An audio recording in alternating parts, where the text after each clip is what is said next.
Hello साथियों, नमस्कार। आज के एक नए एपिसोड में आप सबका हार्दिक स्वागत है।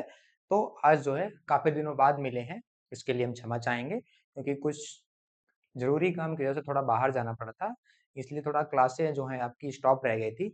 इसके लिए भाई आप सबसे क्षमा चाहेंगे और जो है आज से जो है अब अनवरत रूप से जो है आपकी क्लासें जो है पर डे चलने वाली है, ठीक है? जैसे कि हमारा क्या चल रहा था? हमारा चल रहा था क्या? बीएनएस चल रहा था। तो बीएनएस में हम जो है चैप्टर 8 बीएनएस में चैप्टर 8 जो है हम आप लोगों को यहाँ पे बता चुके थे और अच्छे ढंग से समझा चुके थे, ठीक है? और आशा करते हैं आप सब लोग स्वस्थ, जबरदस्त और जिंदाबाद होंगे और अपनी पढ़ाई को जो है निरंतर रूप से कर रहे होंगे, ठीक है? तो आज हम जैसे कि आज आपके सामने पुनः दोबारा आपके सामने उपस्थित हुए हैं। अब ऐसे ही पर डे जो है आपकी क्लासें रनिंग करेंगी। अब जो है क्लास स्टॉप नहीं होगी, पर डे आपकी क्लास चलेगी, ठीक है? और जो है आप सब लोग जैसे ही फैमिली हमारी 500 बढ़ाएँगे, जैसे ही 500 सब्सक्राइबर होंगे, वैसे ही आपकी क्लासें जो है लाइव चलने लगेंगी, ठीक है? और आप सब लोग ये भाई कमेंट बॉक्स में कमेंट करके नहीं बताते हैं, ना कोई अपना वो बताते हैं कि फीडबैक नहीं देते हैं कि क्लास कैसी है सर, कैसा क्या है? कुछ आप लोग बताते नहीं, थोड़ा भाई आप सब लोग देखिए उसको, ठीक है? और बताइए कि क्या-क्या प्रॉब्लम है, क्या आपको चाहिए मटेरियल कैसे क्या चाहिए? सारी चीज़ें यहाँ पे आपको प्रोवाइड की जाएँगी। हाँ, थोड़ा देर लगेगा लेकिन दुरुस्त काम होगा यहाँ पे, ठीक है? और जो है बिल्कुल निःशुल्क, ठीक है? कोई भी गुरु दक्षिणा नहीं चाहिए, ठीक है? और जो है यहाँ पे बिज़नेस आपको करा रहे हैं, आशा करते हैं आप सब लोग जो है नोट्स बना रहे होंगे और डायरेक्ट तो ले ही लिए होंगे, ये तो आपसे मुझे पूरे तरीके से विश्वास है और आशा भी है, ठीक है? तो देरी ना करते हुए हम चालू करते हैं क्लास को, जो कि हम आज क्या है चैप्टर 9 बिज़नेस का चैप्टर 9 चल रहा है, जो कि यहाँ पे एक-एक धारा आप सबको आसान भाषा में बताई जा रही है। एक-एक धारा क्या हुआ है, आसान भाषा में आप सबको बताई जा रही है। यह पार्ट 1 वीडियो है। पार्ट 1 है अर्थात पार्ट 1 मतलब कि अब ये नहीं कि पार्ट 2, पार्ट 3, पार्ट 4 होगा। हो सकता है कि पार्ट 1 पे ही ये सेक्शन खत्म हो, मतलब ये चैप्टर खत्म हो, ठीक है? और जो है यहाँ पे जो है यह क्लास जो है एलएलबी स्टूडेंट, एपीओ एस्पिरेंट और जुडिशरी एस्पिरेंट और अदर एग्जाम एस्पिरेंट यह क्लास जो है ले सकते हैं, ठीक है? और जो है अगर आप चैनल पर नए हैं, चैनल को लाइक करें, सब्सक्राइब करें, ठीक है? और चैनल को आगे तक शेयर करें। चैनल को आगे तक शेयर करें, जिससे कि क्या हो हमारा भी मनोबल बढ़े और आपका भी मनोबल बढ़े, ठीक? आपका मनोबल कैसे बढ़ेगा? क्योंकि जब हमारा मनोबल बढ़ेगा तो हम आपके लिए और अच्छा करने का यहाँ पे प्रयास करेंगे, जिससे कि आपका भी मनोबल बढ़ेगा, ठीक है? तो देरी न करते हुए हम चालू करते हैं यहाँ पे, जो कि क्या है हमारा आज चैप्टर 9 चैप्टर 9 में हम पढ़ रहे हैं, जो कि बीएनएस है, चैप्टर 9 पढ़ रहे हैं निर्वाचन संबंधी अपराध। निर्वाचन संबंधी अपराध। निर्वाचन क्या होता है? निर्वाचन अर्थात जब चुनाव होता है, तो आपका निर्वाचन कार्ड बनता होगा, ना? निर्वाचन कार्ड, वोटर आईडी, ठीक है? तो यहाँ पे हम इसी के बारे में बात कर रहे हैं, जो कि सेक्शन हमारा 169 क्या कहता है? सेक्शन 169 अर्थात धारा 169 क्या कहता है? अभ्यर्थी और निर्वाचन अधिकार। अभ्यर्थी और निर्वाचन अधिकार क्या अधिकार है? वो हम आपको यहाँ बताते हैं कि अभ्यर्थी अर्थात कैंडिडेट कैंडिडेट के यहाँ पे क्या अधिकार है, इसके बारे में हम बात करते हैं। जैसे कि क्या चीज, जो व्यक्ति जो व्यक्ति किसी चुनाव में जो व्यक्ति किसी चुनाव में उम्मीदवार के रूप में नामित किया गया है, उम्मीदवार के रूप में नामित किया गया है, वह क्या कहलाता है? कैंडिडेट कहलाता है, ठीक है? क्या कहलाता है? कैंडिडेट कहलाता है, ठीक है? जो कि उस यहाँ पे जो निर्वाचन अधिकार है अर्थात इलेक्टर राइट्स क्या है, ठीक है? राइट्स के बारे में बात करेंगे। निर्वाचन का अधिकार क्या है, ठीक है?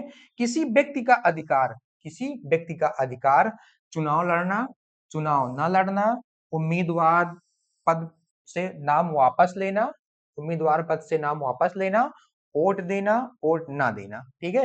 यह क्या है? निर्वाचन अधिकार है हमारे, ठीक है? निर्वाचन अधिकार है, वोट दें या ना दें, ठीक है? उम्मीदवार को खड़ा मतलब हम स्वयं खड़े हों या ना खड़े हों, ठीक है? यहाँ पे ये सब क्या है? अधिकार है, जो कि यहाँ पे हम आसान भाषा में उदाहरण के स्वरूप यहाँ पे समझने वाले हैं। क्या क्या क्योंकि जैसे कि रमेश एक व्यक्ति है, चुनाव में रमेश विधानसभा चुनाव में उम्मीदवार के रूप में नामित हुआ है, उम्मीदवार के रूप में नामित हुआ है, इसलिए रमेश कैंडिडेट है, कैंडिडेट है, ठीक है? आप भी कैंडिडेट हैं। कौन से कैंडिडेट हैं? आप जो है वोट देते हैं उसके कैंडिडेट है, ठीक है। और यहाँ पे मोहन के पास वोट देने या वोट ना देने का अधिकार है, सबको अधिकार है भाई वोट दें या ना दें, लेकिन यह हमारा व्यक्तिगत अधिकार है कि हम किसी को वोट दें या ना दें, ठीक है। जोर जबरदस्ती से ऐसा कुछ नहीं है, ठीक है। यहाँ पे सब आपको बता रहे हैं, यह उसका इलेक्टर राइट्स है, ठीक है।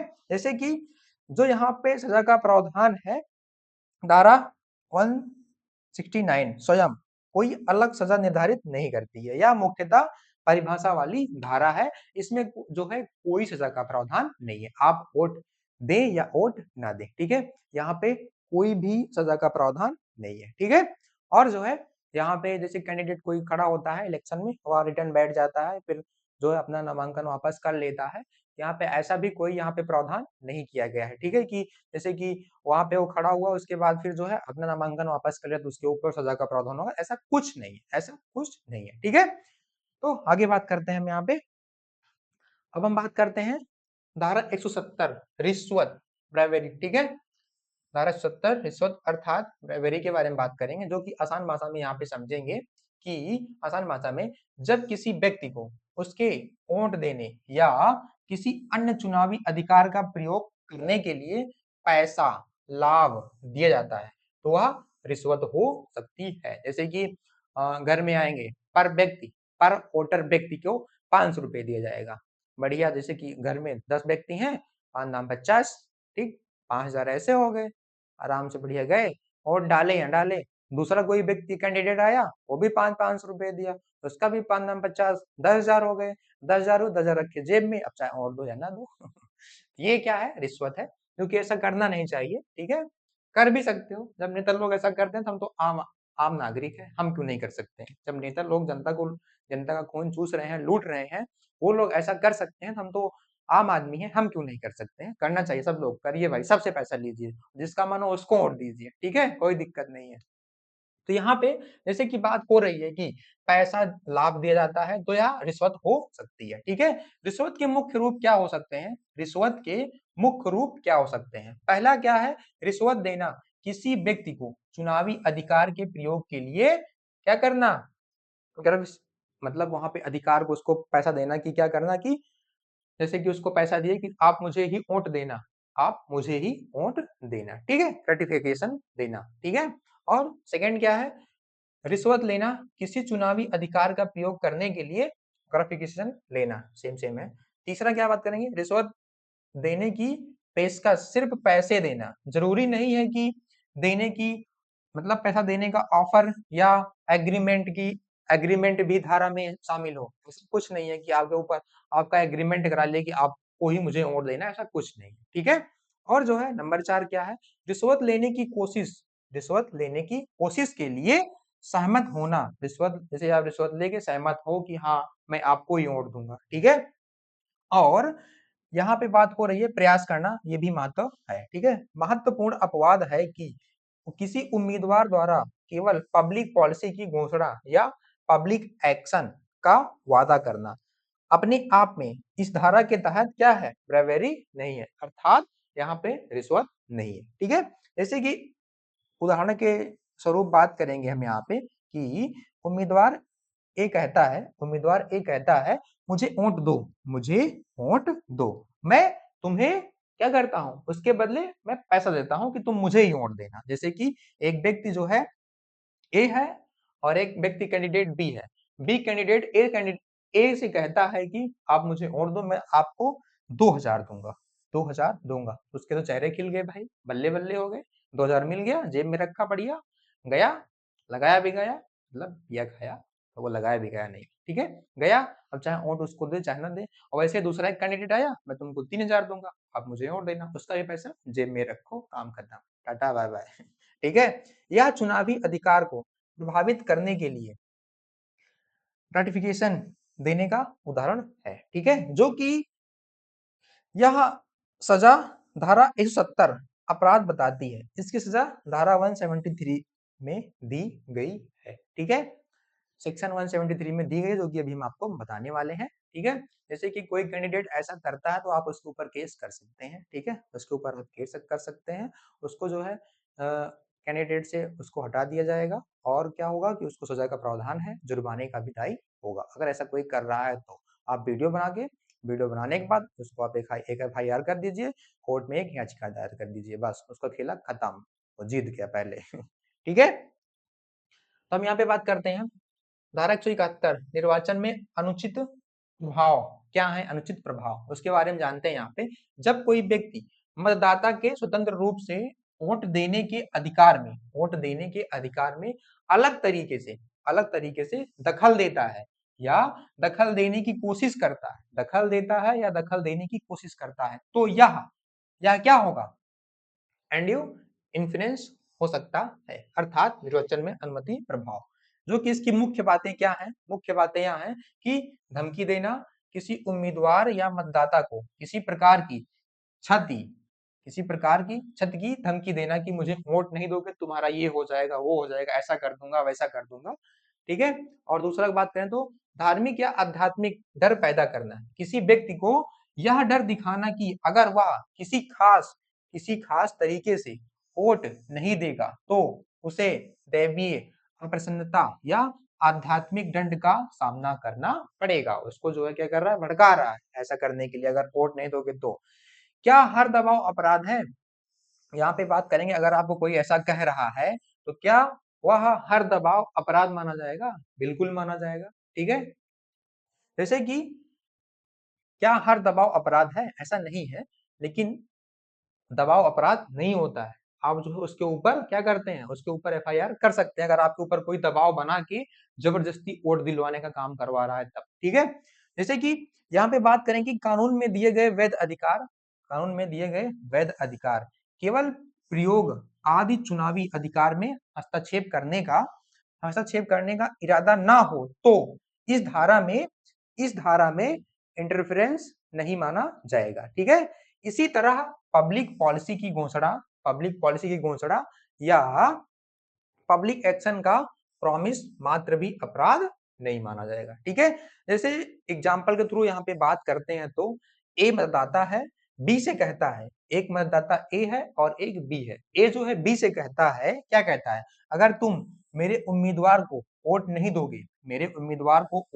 दोगे तो तुम्हें नौकरी से निकलवा दूंगा, ऐसा धमकी देता है। ठीक है, ऐसा धमकी देता है, एक व्यक्ति ए है जो कि बी को धमकी दे रहा है कि अगर तुम मेरे कैंडिडेट को वोट नहीं दोगे तो मैं तुमको नौकरी से निकलवा दूंगा। ठीक है, ऐसी धमकी देके वोट दिलवा रहा है वो। ठीक है, तो यह मतदाता के स्वतंत्र चुनावी निर्णय पर धमकी के माध्यम से प्रभाव डालने का उदाहरण है। ठीक है, जो कि इस सेक्शन में बताया जा रहा है।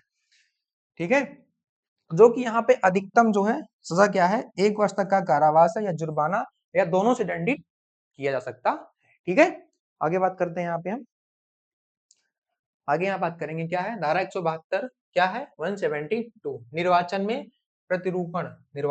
प्रतिरूपण, जो कि किसी दूसरे व्यक्ति के नाम पर चुनाव में वोट लेने देने की कोशिश करना प्रतिरूपण है। जैसे कि बहुत से चुनाव होते हैं तो बहुत से लोग देखे होंगे, वहां पे जाएंगे, जो उसका पुराना आधार कार्ड में जो उसका पुराना फोटो रहेगा वहां पे अपना फोटो चिपका लाएंगे, एडिटिंग के थ्रू। अब वहां लाएंगे, दिखा देंगे, उसके बाद दूसरे के बदले, मतलब जो व्यक्ति शहर में रहता है वो यहाँ नहीं आ पाया है तो उसको क्या करेंगे, उसका आधार कार्ड डुप्लीकेट निकलवा के उसको एडिटिंग करवा देंगे। एडिटिंग करवाने के बाद गांव में ऐसा बहुत होता है, हम भी देखे हैं, होता है, जाएंगे दूसरे को वोट दिलवा देंगे। ये बिल्कुल गलत बात है भाई, ऐसा नहीं करना चाहिए।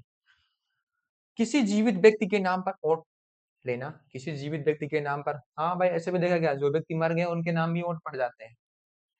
किसी मृत व्यक्ति के नाम पर वोट लेना, किसी काल्पनिक व्यक्ति के नाम पर वोट लेना। ठीक है, एक बार वोट लेने के बाद उसी चुनाव में दोबारा वोट लेने की कोशिश करना, किसी दूसरे से ऐसे वोट करवाना या करवाने का प्रयास करना। ठीक है, जैसे उदाहरण के थ्रू बात करेंगे यहाँ पे तो रमेश मतदाता केंद्र पर जाकर कहता है, रमेश एक व्यक्ति हुआ जो है जहां चुनाव हो रहा है, मतदाता केंद्र पर जाकर कहता है, क्या कहता है, मैं सुरेश हूं, जबकि सुरेश कोई दूसरा व्यक्ति नहीं है, जबकि सुरेश कोई व्यक्ति दूसरा नहीं है, वहां पे कोई दूसरा व्यक्ति है वो। ठीक है। और रमेश सुरेश के नाम पर क्या कर रहा है, वोट डालने आया है, दूसरे के नाम पर वोट डालने आया है, ठीक है। अब उसमें फोटो पुरानी है, नई फोटो तो अपडेट हुई नहीं है। अब वहां पे चुनाव है, पेपर तो है नहीं कि आधार कार्ड में फोटो चेंज है तुमको भगा देंगे, ठीक है। तो ऐसा होता है। अब यहाँ बात करेंगे धारा 173 रिश्वत की सजा। रिश्वत की सजा क्या होती है? धारा 173 जो कि धारा 70 की ब्राइबेरी अर्थात जो वहां पे रिश्वत थी उसमें पनिशमेंट बताती है, ठीक है। इसमें पनिशमेंट बताती है कि समान रिश्वत की सजा अधिकतम 1 वर्ष का कारावास या जुर्माना या दोनों हो सकता है, जिसमें रिश्वत के लिए बताया गया था धारा 170 में, ठीक है। और यहाँ पे बात करते हैं अब हम धारा 173 रिश्वत की सजा क्या होती है। जब रिश्वत भोजन, पेय, मनोरंजन या किसी प्रकार की प्रोविजन के रूप में दी जाती है तो इसे क्या कहते हैं, इसे रिश्वत की सजा कहा जाता है, ठीक है। जो कि यहाँ पे इसकी सजा क्या है, केवल जुर्माना ही नहीं है, ठीक है। जो यहाँ पे सजा है और जुर्माना भी नहीं है, यहाँ पे सजा का प्रावधान भी है, 3 से 6 महीने तक की सजा भी हो सकती है, ठीक है। जो कि यहाँ पे बात करेंगे, उदाहरण के स्वरूप बात करेंगे, उम्मीदवार मतदाताओं को बुलाकर कहता है, क्या कहता है कि आप मुझे वोट दीजिए, आज मेरी तरफ से मुफ्त खाना पीना मनोरंजन फ्री है, बिल्कुल फ्री है, मुझे वोट दीजिए, ठीक है। और उसके बाद वोट ले लेगा, दूसरे दिन फिर आएंगे, दूसरे दिन तो बढ़िया जीत जाएंगे, खुद तो आएंगे बढ़िया मनोरंजन से, फिर नहीं बोलेंगे कि आओ मुझे वोट, मतलब तुम्हें फ्री खिलाता हूँ। कोई कहता है ऐसा? कोई नहीं कहता, ठीक है। यदि यह चुनावी यदि वह चुनावी प्रतिरूपण के रूप में क्या करता है, रिश्वत की सजा सिद्ध होता है तो धारा 173 लागू हो सकती है, जो कि यहाँ पे 1 वर्ष तक का कारावास प्लस जुर्माना दोनों का दायी हो सकता है, ठीक है। आगे बात करते हैं, यहाँ पे हम आगे बात करेंगे अनुचित प्रभाव या प्रतिरूपण की सजा, धारा 174। धारा 174 अनुचित प्रभाव या प्रतिरूपण की सजा के बारे में बातें हो रही है, ठीक है। जो कि यहाँ इतने इंपॉर्टेंट नहीं है सेक्शन, जो सेक्शन हम चैप्टर 9 करवा रहे हैं या इतना इंपॉर्टेंट नहीं है, बस खाली आपके जानकारी हेतु यहाँ पे कराया जा रहा है, ठीक है। उतना ज्यादा इंपॉर्टेंट नहीं है, बस आपको करा दे रहे हैं आपके परिचय के लिए यहाँ पे, ठीक है, ताकि आप जानते रहें। और यहाँ पे यह बात हो रही है कि यह बहुत महत्वपूर्ण धारा है, ये तो बहुत महत्वपूर्ण है ही है, क्योंकि इसमें यह 2 अपराधों की सजा देती है। जो धारा 174 है यह मोस्ट इंपॉर्टेंट है, क्योंकि इसमें जो है 2 धारा की सजा सम्मिलित है, जो कि एक 71 है और एक 72 है, ठीक है। इन दोनों में अपराध होने पर धारा 174 पनिशमेंट लागू होती है, पनिशमेंट लागू होती है। जो यहाँ पे सजा का प्रावधान है, अधिकतम 1 वर्ष का कारावास है या जुर्माना है या दोनों का दायी हो सकता है, ठीक है। जैसे कि उदाहरण के स्वरूप बात करें तो ए ने मतदाता को धमकी देकर उसका वोट प्रभावित किया, जो कि वह सेक्शन 171 का अपराध है। सजा क्या होगा, 174 के तहत यहाँ पे क्या होगा, उसको 1 साल तक की सजा जो है और प्लस जुर्माने का दायी दोनों हो सकता, ठीक है। आगे बात करते हैं सेक्शन 175 निर्वाचन के संबंध में मिथ्या कथन। निर्वाचन के संबंध में मिथ्या कथन क्या होता है, आसान भाषा में यहाँ पे समझते हैं। अगर कोई व्यक्ति चुनाव का परिणाम प्रभावित करने के लिए या उसके इरादे से किसी उम्मीदवार के व्यक्तिगत चरित्र या आचरण के बारे में जानबूझकर झूठी तथ्यात्मक बात बताता है या प्रकाशित करता है, तो जो है वह धारा 175 अर्थात 175 के तहत क्या होगा, यहाँ पे अपराधी माना जाएगा, ठीक है, अपराधी माना जाएगा। जो कि जरूरी तथ्य कुछ यह है कि यहाँ पे जैसे कि झूठा कथन प्लस उम्मीदवार के पर्सनल कैरेक्टर और कंडक्ट से संबंधित है, प्लस चुनावी परिणाम प्रभावित करने का यहाँ पे उसका इरादा है, वह ऐसा प्रयास कर रहा है, उसको बदनाम करने का कोशिश कर रहा है, ठीक है। तो यहाँ पे सेक्शन 175 के तहत क्या होगा, अपराधी माना जाएगा। जैसे कि उदाहरण के स्वरूप बात करें यहाँ पे तो क्या कहा जा रहा है, ये जानता है कि उम्मीदवार बी ने कोई अपराध नहीं किया है। एक व्यक्ति ए है जो कि वह जानता है कि बी जो उम्मीदवार था वह कोई अपराध नहीं किया है, तो क्या होगा, फिर भी चुनाव में बी को नुकसान पहुंचाने के लिए ए झूठी बातें, झूठी अफवाहें फैला रहा है उसके थ्रू, ठीक है, झूठी अफवाहें फैला रहा है। तो बी ने चोरी की है, बी ने चोरी की है, ऐसा करके वह जीत गया है। ऐसा आप लोग भी देखे होंगे, आपके गांव में ऐसा होता है ना, दोबारा चुनाव करवा जाता है, ठीक है। तो वहीं पे यहाँ पे यही बातें हो रही हैं। यदि यह धारा के अन्य आवश्यक तत्व तो पूरे होते हैं तो धारा 175 लागू हो सकती है, जो कि यहाँ पे 1 साल तक का कारावास प्लस जो है यहाँ पे जुर्माने का भी दायी हो सकता है, ठीक है। आगे बात करते हैं यहाँ पे हम सेक्शन 176, जो कि निर्वाचन के संबंध में अवैध भुगतान के बारे में बात हो रही है। अवैध भुगतान के बारे में क्या बात हो रही है कि किसी उम्मीदवार की सामान्य या विशेष लिखित अनुमति के बिना उसके चुनाव को बढ़ावा देने के लिए कुछ प्रकार का खर्च करना या कराना इस धारा के अंतर्गत आ सकता है। जैसे पब्लिक मीटिंग, ठीक, और उसके बाद एडवर्टाइजमेंट, सर्कुलर, पब्लिकेशन, ठीक है, अन्य चुनावी प्रचार से संबंधित खर्च करवाना, ठीक है। जैसे कि यहाँ पे मुख्य बातें क्या है, मुख्य बात उम्मीदवार की लिखित अनुमति महत्वपूर्ण होती है, ठीक है।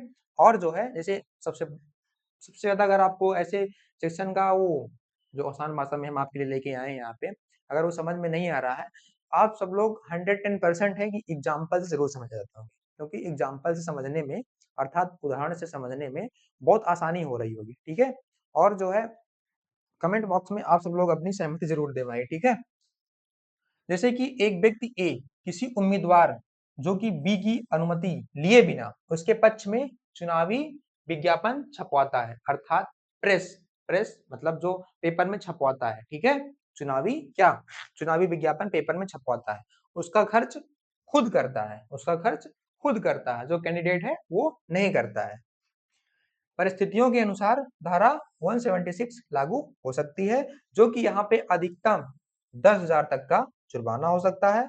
छोटा खर्च वाला विशेष प्रावधान, यदि बिना अनुमति किया गया खर्च 10 से अधिक नहीं है और खर्च करने वाले व्यक्ति को 10 दिनों के अंदर उम्मीदवार की लिखित स्वीकृति मिल जाती है, तो कानून में इसे अधिकृत खर्च मानने का प्रावधान है, प्रावधान है। जैसे कि एक व्यक्ति ए है और एक व्यक्ति बी कैंडिडेट है, एक व्यक्ति ए है और एक व्यक्ति बी कैंडिडेट है, जो कि यह करता है कि जो है जो व्यक्ति कैंडिडेट बी है और कैंडिडेट ए है, वह मतलब कैंडिडेट नहीं है, एक वोटर है, उसका साथी है, और कैंडिडेट जो बी है क्या कहता है कि वो पैसा खुद खर्चा कर रहा है, जो कैंडिडेट है वो पैसा नहीं खर्चा कर रहा है, जो कैंडिडेट नहीं है वो पैसा उसके ऊपर खर्चा कर रहा है, बाद में उसको कुछ नहीं मिलता है। तो वही यहाँ पे उसके बारे में बातें हो रही है, ठीक है। आज के लास्ट सेक्शन पे हम बात करते हैं धारा 177। धारा 177 क्या बात करता है कि निर्वाचन लेखा रखने में असफलता, निर्वाचन लेखा रखने में असफलता क्या बात करता है, यहाँ पे आसान भाषा में यहाँ पे बात करें तो अगर किसी व्यक्ति पर, अगर किसी व्यक्ति पर कानून के अनुसार चुनावी खर्च, किसी व्यक्ति पर कानून के अनुसार चुनावी खर्च हिसाब रखने की जिम्मेदारी है और वह आवश्यक हिसाब नहीं रखता है, वह आवश्यक हिसाब नहीं रखता है, तो वह धारा 177 लागू हो सकती है। जैसे कि उम्मीदवार को चुनाव खर्च का पूरा लेखा रखना जरूरी था, जो उम्मीदवार था उसको जो है चुनाव का खर्च रखना जरूरी था, जो खर्च हुआ है, लेकिन उसने खर्च का हिसाब नहीं रखा, खर्च का हिसाब नहीं रखा, आवश्यक रिकॉर्ड्स नहीं बनाए, आवश्यक रिकॉर्ड्स नहीं बनाए, तो धारा 77 177 के तहत यह अपराध बन सकता है, 177 के तहत अपराध बन सकता है, जो कि यहाँ पे सजा अधिकतम 5,000 तक का जुर्माना हो सकता है, ठीक है। चुनाव होने के बाद जो जितने कैंडिडेट हारते हैं, मतलब जो कैंडिडेट जीतते हैं उनका तो बल्ले बल्ले भाई, जो कैंडिडेट हारते हैं उनके लिए क्या होता है कि वहां पे अपना जो है एक क्या करते हैं कि हिसाब रिकॉर्ड बना के रखना पड़ता है कि इतना मेरा खर्च हुआ है, ठीक है, इतना मेरा खर्च हुआ है, इतना मेरा खर्च हुआ, उसको जो है क्या करना पड़ता है कि जो यहाँ पे क्या बोलते हैं, जो उसकी ऑफिस होती है मतदाता केंद्र की, वहां पे उसको दिखाना पड़ता है, ठीक है, वहां पे उसको दिखाना पड़ता है, और जो कुछ सहायता होती है राशि जो गवर्नमेंट के थ्रू, वहां पे लोगों को अकाउंट में उसका आधा या फिर कुछ परसेंट जो है रिटर्न भेजा जाता है, ठीक है उसको। लेकिन ऐसा नहीं है कि ऐसे पेज पे लिख दे इतना मेरा खर्चा है उतना मेरा खर्चा, ऐसा कुछ नहीं है कि स्टाम्प पेपर पर जो है कैसे भी करके उस पे लिखा जाता है कि एक प्रूफ माना जाता है, ठीक है? उसमें बहुत से लोगों की सिग्नेचर होती है, ठीक है? तो वो जो है आगे तक जाता है जिससे गवर्नमेंट के थ्रू जो है कुछ पैसा रिटर्न आता है, ठीक है? अकाउंट में जो कैंडिडेट खड़े होते हैं चुनाव लड़ने के लिए। अब जो जीत जाता है उसके अकाउंट में तो ऐसे भी पेमेंट आती है, ठीक है? तो आज की क्लास को हम यहीं पर ब्रेक करेंगे। आशा करते हैं आप सबको बहुत ही अच्छे तरीके से जो है सारी चीजें समझ में आई होंगी, ठीक है? अगर सेशन अच्छा लगा हो तो शेयर करना, लाइक करना, कमेंट करना, और भाई कोई प्रकार की प्रॉब्लम हो तो जो है आप जो है टेलीग्राम चैनल पर लिंक जो है कमेंट बॉक्स में है, आप वहाँ पे ऐड हो सकते हैं, ठीक है? और आपकी क्लास की पीडीएफ भी आपको वहीं पे मिल जाएगी, ठीक? और आप लोग नोट्स बनाते रहिए, ठीक है? ये नहीं कि पूरा पीडीएफ ही छाप रहे हैं नोट्स में, ऐसा कुछ ना करिए। आप 2-3 बार पढ़िए, जो आपको उसमें की पॉइंट अच्छा लगे उसको छापिए। कोशिश करिए कि आप सेक्शन का नंबर और जो सजा का प्रावधान है वो याद रहे बस। और सेक्शन अपने आप उसमें क्या अंदर है उसके अंदर अपने आप आपका हो जाएगा, बस 2-3 बार आपको पढ़ना कंपलसरी है बस भाई, ठीक है? जब तक आप पढ़ेंगे 2-3 बार तब तक आपको आएगा बिल्कुल नहीं, ठीक है? आप चाहे जिस टीचर से पढ़ लेंगे वो आपके भाई कोई जड़ी-बूटी तो है नहीं कि घोर के पिला दिया आपको सब चीज़ समझ में आ गई, ऐसा कुछ नहीं होने वाला है, ठीक है? ऐसा कुछ नहीं होगा। जब पढ़ना आपको ही है, आपके पाँव के काँटे आपको स्वयं को ही निकालना पड़ेगा और कोई निकालने नहीं आएगा कि आपके जो है कब तक ऐसे करते रहोगे भाई, कब तक? एक दिन तो आपको फेस करना पड़ेगा जिम्मेदारियों को। इससे अच्छा है कि अभी से ही कोशिश कर लो, पढ़ाई कर लो, नहीं तो बाद में तो परेशानी होगी ही। क्योंकि अभी से अगर मेहनत करोगे तो बाद में मौज करोगे, और अभी से मौज कर लोगे तो बाद में फिर हार्ड वर्क करना पड़ेगा। फिर बाद में जब हार्ड वर्क करोगे, शादी हो जाएगी, बच्चे हो जाएंगे, तो फिर आपको बहुत ज्यादा तकलीफ पड़ेगी। फिर जो क्या करेंगे कि आप अपने जो है मार्ग से विचलित होने लगेंगे। इसलिए बोल रहे हैं कि अभी से थोड़ा हार्ड वर्क करना चालू कर दीजिए, जिससे कि जो है बहुत से लोगों को लगता होगा कि लॉ कर रहे हैं तो इसमें कुछ है ही नहीं, तो ऐसा कुछ नहीं है। अगर आप पढ़ाई करेंगे तो आप पढ़ाई से रिलेटेड अगर आप यहाँ पे अच्छे सेक्शन वगैरह को पढ़ लेंगे, ठीक-ठाक बढ़िया नॉलेज रख लेंगे अपने आप में, तो आप चाहे जहाँ रहेंगे, वहाँ पे वहीं आपको पैसा मिलता रहेगा, ठीक है? लेकिन जब आपको कुछ नॉलेज ही नहीं रहेगा तो आप चाहे जहाँ बैठे कोई आपको नहीं पूछेगा, ठीक है? इसीलिए समझा रहे हैं आपको कि आप सब लोग बढ़िया से पढ़िए, वेरेट ले लीजिए और नोट्स बनाइए, ठीक है? और जो है बिज़नेस आपका बहुत जल्दी खत्म कर देंगे हम, बस लगभग 10 दिन में। 10 दिन में आपका बिज़नेस खत्म हो जाएगा, उसके बाद जो है आपका बिज़नेस चलेगा, फिर उसके बाद आपका बीएसएस चलेगा, फिर आपको पढ़ाएँगे कॉन्स्टिट्यूशनल लॉ, ठीक है? और प्रॉपर तरीके से आप सब लोग अपनी पढ़ाई को करते रहिए, ठीक है? और जो है भाई थोड़ा फैमिली बढ़ाइए, इसके लिए हम आपसे अनुरोध करते हैं, ठीक है?